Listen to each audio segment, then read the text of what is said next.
Today is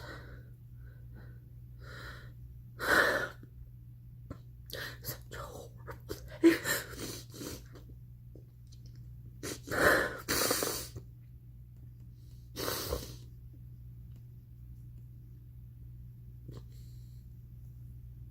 I need to be able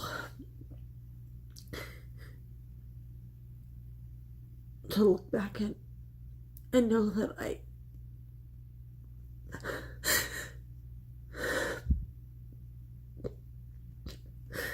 I survived. And I don't want to just survive, I want to thrive.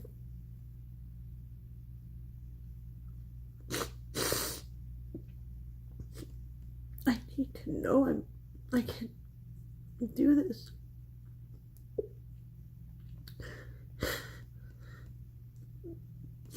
Because I just want to be done. I want to go home. I want to be with him.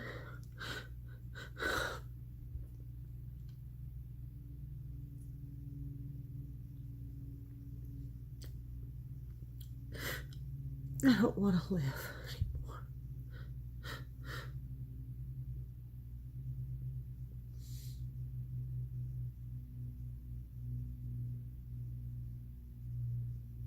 I feel bad to say that because I have my children and I love them so much.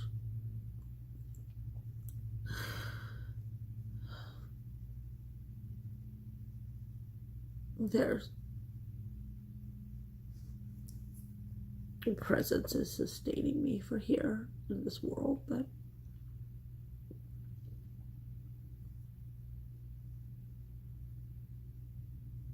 John is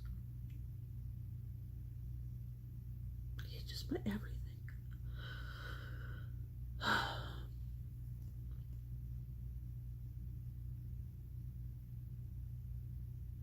It's been 2 months today, and this is the first day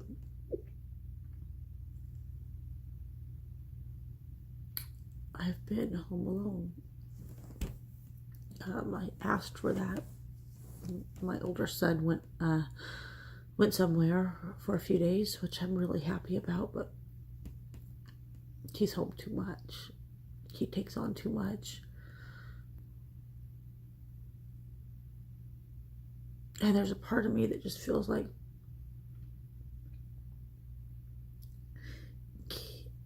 you know, I if I could just have a week at home with nobody, then somehow I'd process it. I would cry, and I would veg out on movies, and stupid shows, which is basically my drug at the moment, since I don't really drink or do drugs. But it's my escape. In the back of my mind, I have all these very productive things. You know, when I'm at work, I have business things, great ideas, lots of ideas. And I need to read my Bible, and I need to do Bible study, and I need to read this book and that book, and I need to be an inspiration, and I got all these future plans, but I'm just zoning. Doing very little.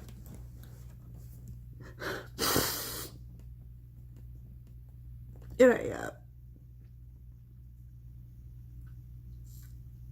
I'm in my room right now, where John died, where John lived, where we loved. And it's the first day I've just been here alone, and I think, okay, first of all, I have a couple of thoughts. 2 months. I think, I keep thinking, capture my thoughts, because they're unproductive. It doesn't help me to think, I want him back, I want him back, I want him back.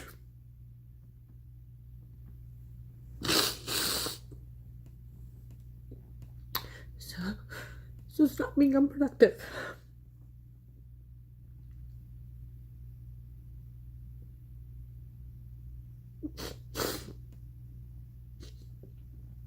I just, I so much didn't want him to be sick. I don't want him back the way he was. But we had a quarter of a century of not sick.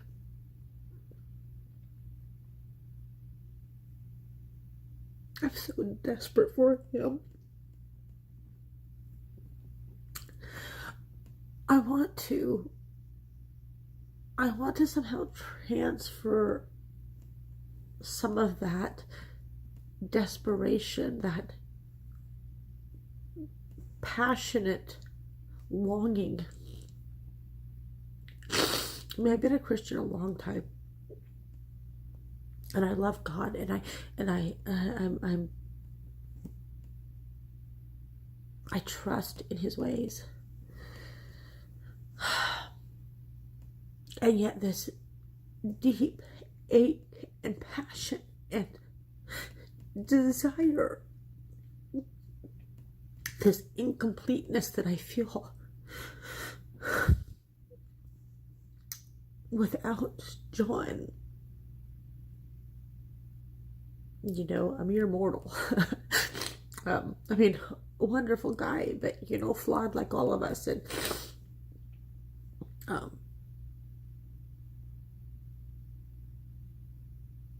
how can I have that depth of longing for Christ? How can I be pained when I don't read His Word? I mean, I'm searching through my first day without the kids here, and we have love banks, which are wonderful. We've not done them in a long time, and we didn't do them nearly enough. But it reminds me, when I know in my desperation, what am I going to? I'm going back and I'm reading what He's written to me, and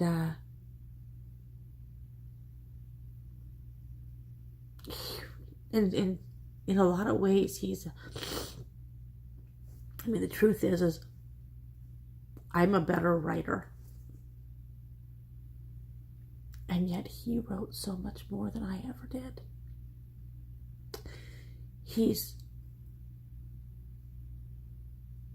I can take words and I mean, nothing super great or anything, but I can write, and yet when I look through our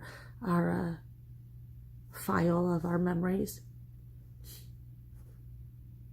I wrote some, of course I did, but he just wrote so much more. And and I think, okay, that example, I need to put notes in the love banks for the kids, because even if I live to be 70, 80,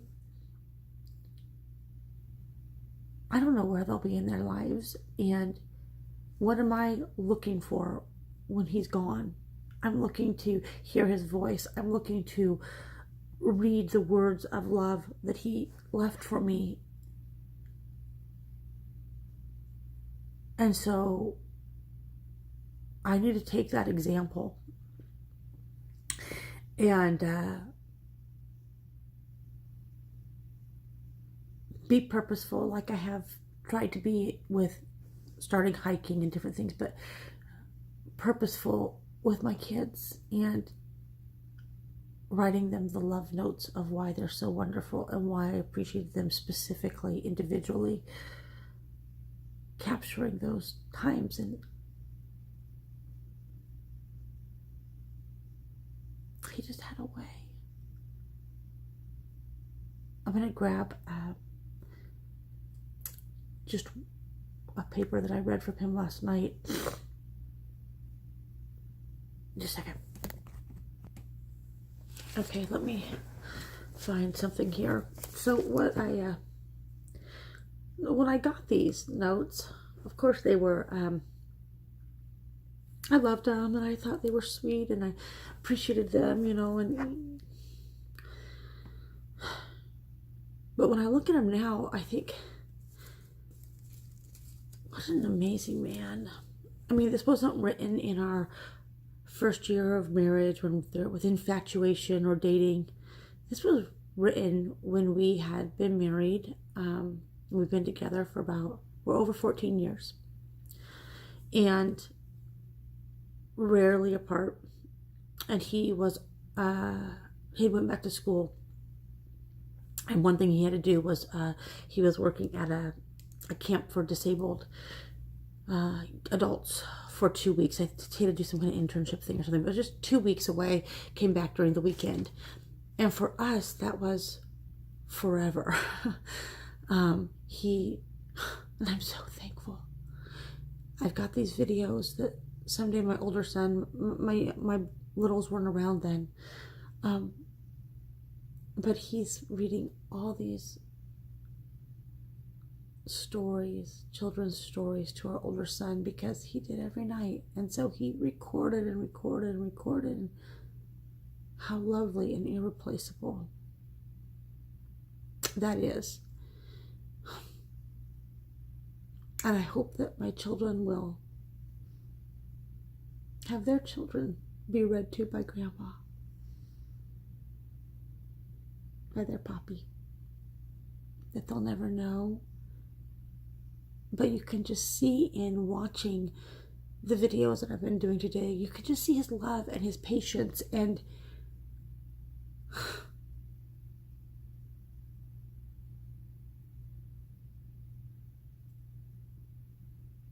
it's amazing. I'm not going to read all this. But so he says, "My precious family, I am so sad. I have not been so sad for such a long time. I just got off of the phone for you the second time, and he talks about my son and his tender voice. He's about 4 at the time.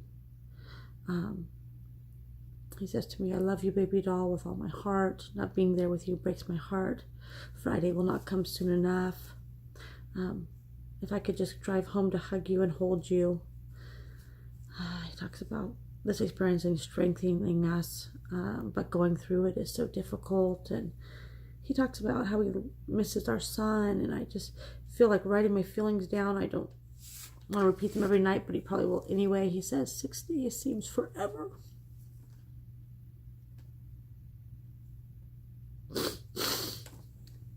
And I'm on those 60 days.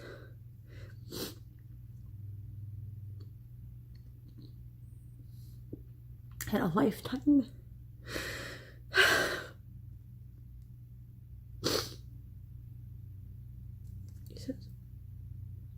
He talks about my son and how our son and how he's bonded to him, and he's truly blessed by God to have such strong bonds with 2 wonderful souls. Just thanks God for us, and couldn't imagine 2 better souls, his soulmate and his son. I miss you, I love you. And he just goes on and on in this. He talks about how he picks up his cross daily, is empowered by the Holy Spirit, is requested daily. His faithfulness in his heart and in his mind and his body. You're my treasure on earth from God. He talks to our older son again about being excited to see him.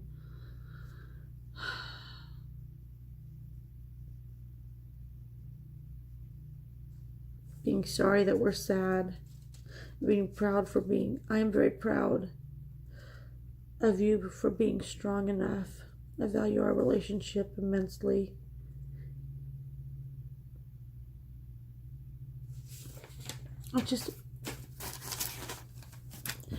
This man is just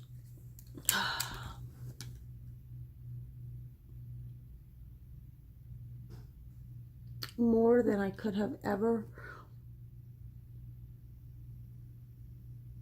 imagined in a spouse. And I'm not, I'm not oblivious to his faults and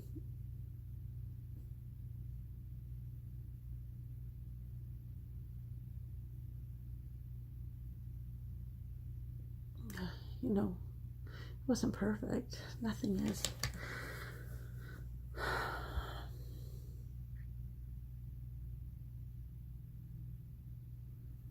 I hope to be able to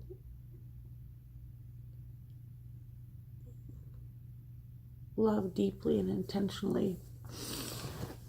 I mean, I do. I just don't take the time to write things down. And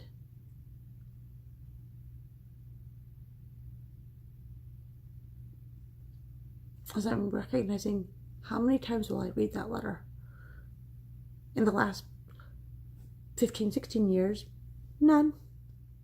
You know, I read it when I got it, and I loved it, and I do when I put it in our little memory box. But now, how many times will I read it? Well, twice in the last, 10 hours. And knowing that, how important is it that I communicate my love and share as much as I can about God's love for my children in writing? And not make it a big old ordeal. Hey, we need to do our love banks. Let's sit down and make it official. Now I can do that occasionally, but I can't hide behind. And this is actually frightening and for me to think about. The fact is that I could hide behind John as the leader of our home and say, well, you're the spiritual leader in our home, so you need to step up and lead, and if you don't, well, if we don't go to church this week, or if I don't write the love notes, or if I don't pray for the kids, or I had somebody to blame, right? And now I am that person, which I think is a little unfair, but so be it, right?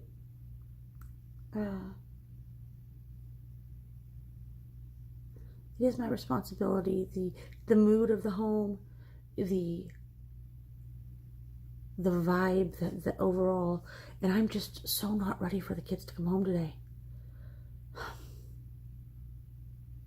I just want to cry and be, and watch some more shows and cry and be, and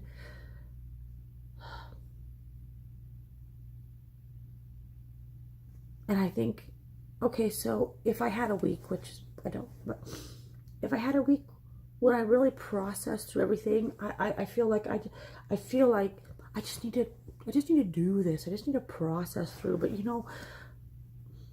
I think a week would come and go.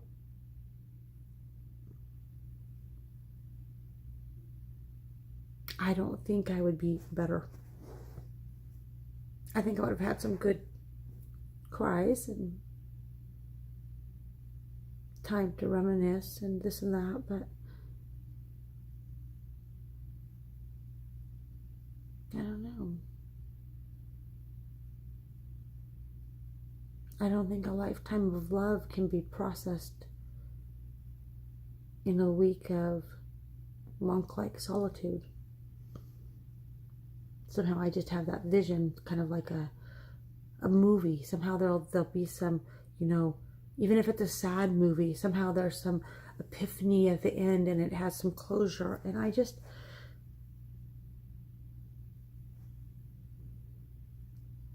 can't make that happen here. I don't like it. I don't like it at all.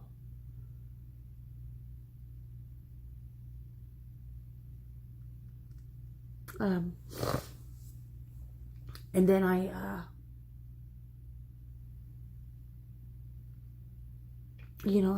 in this room. I haven't even obviously got up today. It's about, I don't even know what time it is, 4 in the afternoon, but I think about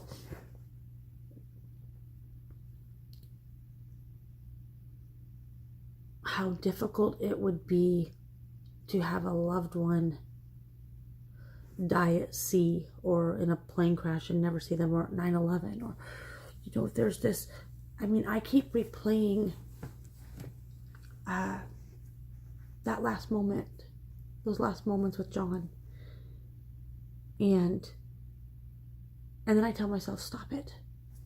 It so much is not who he was.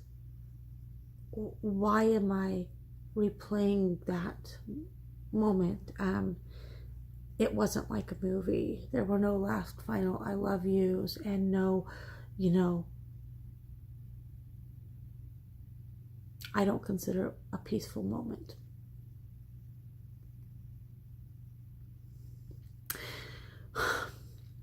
And I think I replay it because I can't believe it. And I was right here. Literally here.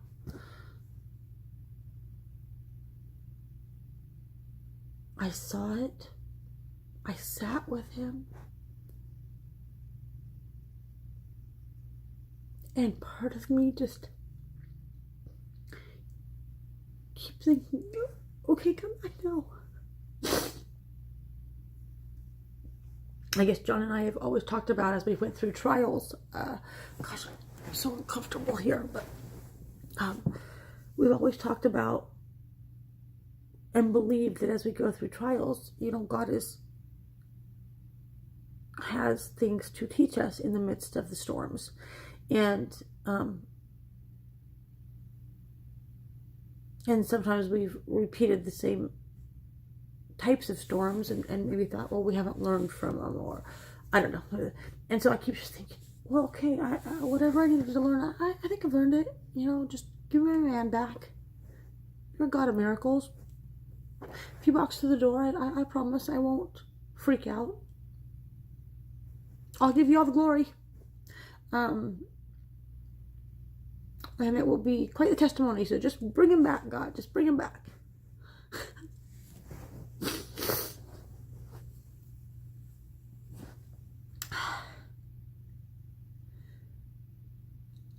So if you aren't there when you're loved, and to see your loved one when the shell of the body they encompassed, that their spirit encompassed, is left, how horrifying. I don't think, I cannot imagine. I hope I never have to experience that, as horrible as this was.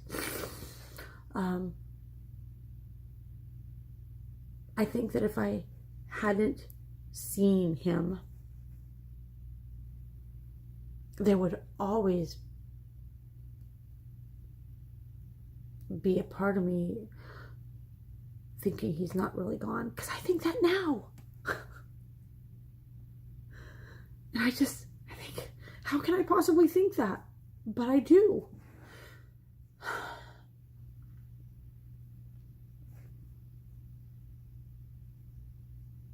I went from days to weeks to months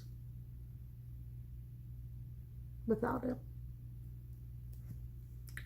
2 months. And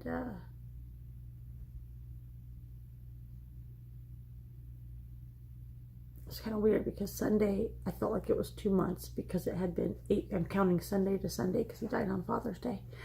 And I felt like 2 months.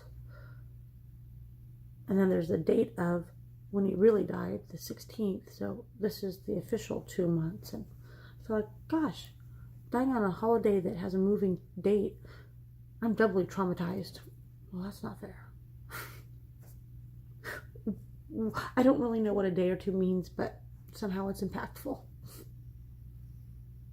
Because the next mile marker is years. We went from days without John. And look how sad he was to be away from me for 6 days.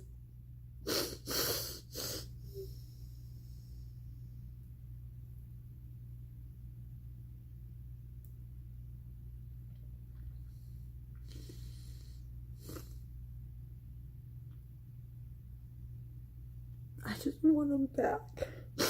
Capture your thoughts.